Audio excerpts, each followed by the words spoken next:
कोटीचं financial year मध्ये certificate असो, ही company 6 महिन्याची आहे, तर हे 3 वर्षाची अट टाकलेली ही नाहीये. माझं म्हणणं हा आहे मुद्दा बेसिक. हे दलाली करण्याचं जे काम करतायत ना, हे दलाली करण्याचं जे काम करतायत ना, यांना बेस नाहीये, बेस नाहीये. ते वडील मंत्री आहे राज्याच्या मंत्रिमंडळात, सभागृहात, त्यांचं माझ्याकडे इलेक्शनचा ॲफिडेव्हिट आहे, याच्यामध्ये 0 रुपये दाखवलेले मुख्यमंत्री महोदय, आणि तो 67 कोटीचा टेंडर कसा घेऊ शकतो हा माझा प्रश्न आहे.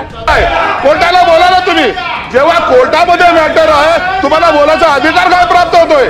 तुम्ही कसं बोलू शकता? तुम्ही कोर्टाच्या विरोधात बोलतायत, त्या अधिकाराचा काही संबंध नाहीये. भागीदारी ऑफिस मध्ये केलेल्या अर्जाची प्रत आहे.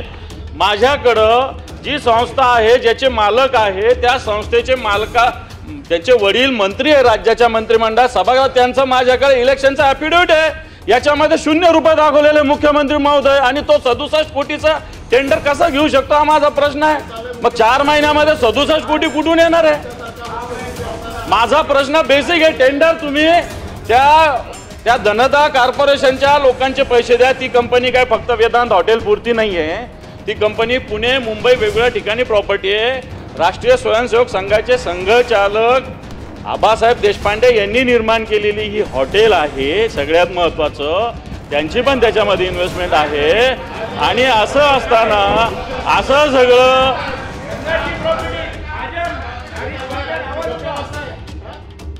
सभापती महोदय, माझा फक्त एवढा प्रश्न आहे सरकारला. सभापती महोदय, विरोधी पक्ष माझा प्रश्न असा आहे आता मंत्र्यांना की जी कंपनीच रजिस्टर नाही, जिचं इन्कम टॅक्स 3 वर्षाचं नाही, हिला टेंडर देता येतं का? नसेल तर या कंपनीवर FIR करा, हिला ब्लॅकलिस्ट करा, हा माझा प्रश्न आहे.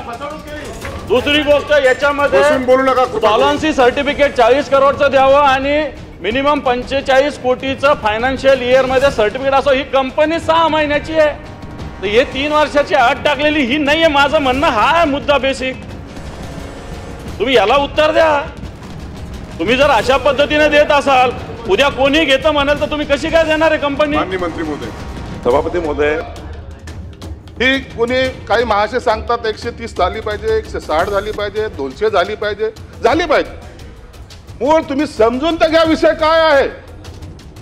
एक हॉटेल स्थापन झाली 30 वर्षापूर्वी. काही भागधारक, शेअर होल्डर एकत्रित आले, त्यांनी त्यात शेअर टाकले. ऐका, ऐकून घ्या, पहिला विषय ऐकून घ्या. एकत्रित आले, थोडक्यात बोला, थोडक्यात. एकत्रित आले, त्यांनी ती कंपनी स्थापन केली. ते झाल्यानंतर त्या भागधारकांना असं वाटलं की आम्हाला फसवलं गेलं, तर ते कोर्टात गेले. कोर्टामध्ये जाऊन त्यांनी विनंती केली की आम्हाला आमचे पैसे पाहिजेत, आम्ही जे पैसे या हॉटेलमध्ये टाकलेत ते पाहिजेत. आणि ही सगळी प्रोसेस जी आहे ती कोर्टाच्या माध्यमातून चालते, कोर्टाच्या माध्यमातून चालते. या ठिकाणी जे त्या ठिकाणी कोर्टाने आदेश दिलेले आहेत.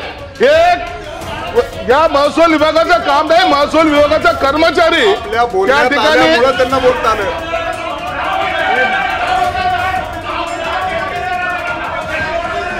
त्या ठिकाणी कोर्टाने निर्देश दिलेत. प्रत्येक टेंडर हे कोर्टाच्या आदेशानुसार काढण्यात आलेलं आहे. प्राइस कोणी ठरवली? प्राइस हे अधिकाऱ्याने ठरवलेली नाही, प्राइस हे कोर्टाने ठरवली. कोर्टात तुम्हाला जर विरोध करायचा असेल तर तुम्ही तो कोर्टाचा करा. कोर्टाने सांगितलंय 6 वेळेला टेंडर झालं, कोणीही आलं नाही. दर वेळेला टेंडर फ्लोट करताना कोर्टाची परमिशन घ्यावी लागते. कोर्टाची परमिशन घेतल्यानंतर टेंडर फ्लोट होते. अधिकाऱ्याचा त्याशी काही संबंध नाही. दुसरा महत्वाचा आहे की कोणताही टेंडर मध्ये सहभाग घेत असताना नॉमिनल रक्कम भरावी लागते. ती 15 लाख रुपये असेल. त्याच्यामध्ये भाग घेतल्यानंतर जर ते मान्य झालं, त्याच्यानंतर 25% रक्कम भरणे, त्याच्यानंतर 75% रक्कम भरणे. परंतु हे यांना ऐकायचंच नाहीये, यांना ऐकायचंच नाहीये. मुळामध्ये यांना ती प्रोसेस कळाली नाही. हे दलाली करण्याचं जे काम करतायत ना, यांना बेस नाहीये. याने सांगावं, यांनी सांगावं, जा कोर्टाच्या समोर सांगा कोर्टाला तुम्ही हे चुकीचं केलेलं आहे. कोर्टाला बोला ना तुम्ही. जेव्हा कोर्टामध्ये मॅटर आहे तुम्हाला बोलायचा अधिकार काय प्राप्त होतोय? तुम्ही कसं बोलू शकता? तुम्ही कोर्टाच्या विरोधात बोलतायत. त्या अधिकाराचा काही संबंध नाही. म्हणून यांना दरवेळेला आपलं काही लोकांनी आपलं उखळ पांढरं करण्यासाठी, ब्लॅकमेल करण्यासाठी हा रचलेला डाव आहे. म्हणून यांना कोर्टाच्या आदेशानुसारच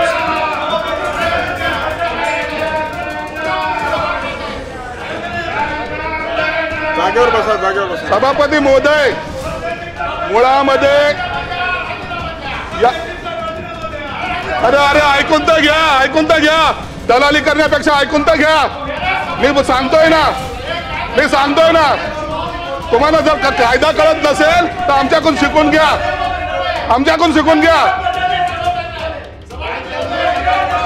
यांना मुळामध्ये या गोष्टीचं भांडवल करायचंय. शिवसेना प्रमुख असताना जोड्याने मारला असता. आता मराठी माणूस पुढे चाललेला पाहवत नाही यांना. मराठी माणूस पुढे झालेला पाहवत नाही हे नाव देत आहेत. म्हणून आता ही जी काय कोर्टाची प्रक्रिया आहे, आपण या कोर्टाच्या प्रक्रियेनुसार काम झालेलं आहे. 20 तारखेपर्यंत टाइम दिला होता. 25% भरायचा टाइम आहे 20 तारखेपर्यंत दिला होता. 20 तारखेपर्यंत पैसे भरले नाही तर ती प्रक्रिया ऑटोमॅटिक रद्द होते. कदाचित हा कायदा यांना माहिती नाही. म्हणून यांनी जे काही आरोप केले ते एकदम बिनबुडाचे आहेत. माननीय मुख्यमंत्री आपण बसा.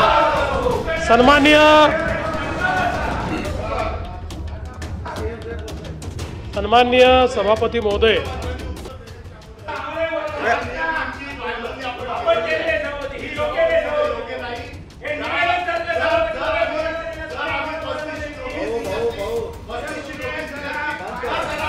कुठल्याही नियमाचं उल्लंघन झालं नाही. माननीय विरोधी पक्ष नेत्यांनी सिद्धांत शिरसाट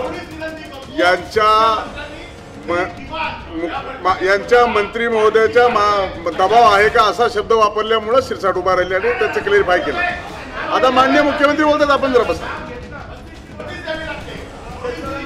आपण त्याचा नामोल्लेख केला नाही पण सिद्धांत शिरसाटचे वडील असं बोलले. माननीय सभा चे वडील.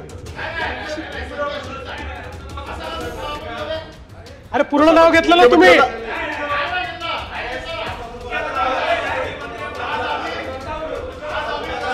आता आपल्याला अपेक्षित उत्तर माननीय मुख्यमंत्री देत. बसा जरा.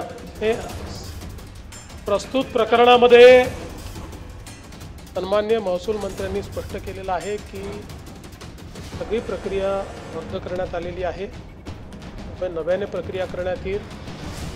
मंत्र्यांनी देखील आपला खुलासा या ठिकाणी केलेला आहे. तुम्हाला मान्य असो की नसो त्यांचा खुलासा झालेला आहे. तथापि या ठिकाणी आपण काही मुद्दे मांडलेले आहेत आणि अशा प्रकरणामध्ये पारदर्शिता असली पाहिजे म्हणून या संदर्भात अटी शर्ती किंवा इतर प्रक्रियेमध्ये कुठे अनियमितता झालेली आहे का याची उच्चस्तरीय चौकशी केली जाईल.